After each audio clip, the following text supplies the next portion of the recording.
controversial Muslim group is staging a weekend-long event in Charlotte just before the Democrats' convention. The group is called BIMA, B-I-M-A, and it says 20,000 people are expected to attend. This is not an official DNC event, but clearly the group sponsoring it is trying to attach itself to the convention. Look at this ad for the program. Joining us now is Zuhdi Jasser. He's the author of A Battle for the Soul of Islam, an American Muslim patriot's fight to save his faith. Dr. Jasser, welcome back. Is BIMA trying to attach itself to this party, crash the party maybe?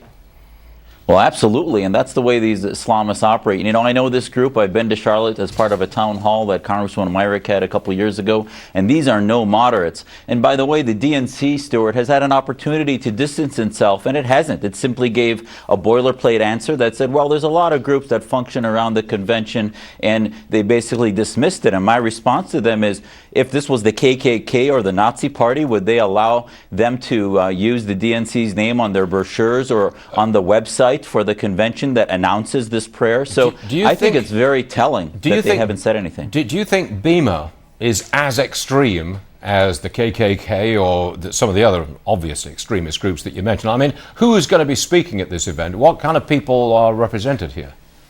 Well, the main spokesperson, Jibril, Hough, just last night, Stuart, on Channel 9 in Charlotte, said that American troops were like, he said the Muslims in Afghanistan were defending themselves, and it was the American troops that were the insurgents, that were basically the imperialists. So this guy is not pro-American, he's anti-American. The main imam they have leading the prayers for this function, I saw in the 90s, and I talk about it in my book, and I saw him hold up a Quran in front of 20,000 Muslims and say that we need to change the Constitution with this book from God. Basically, he is the insurgent, and these groups use the veil of political correctness. And by the way, this group also formed an organization called the Islamic Political Party of America in 2008, and now has since disbanded some of it, but they clearly are part of the global Islamist movement and are really an insurgency within this country. That would, presumably, that would embarrass the Democrats, wouldn't it? To have, if you've got 20,000 people there for a weekend-long meeting, right next to the convention, right before the convention,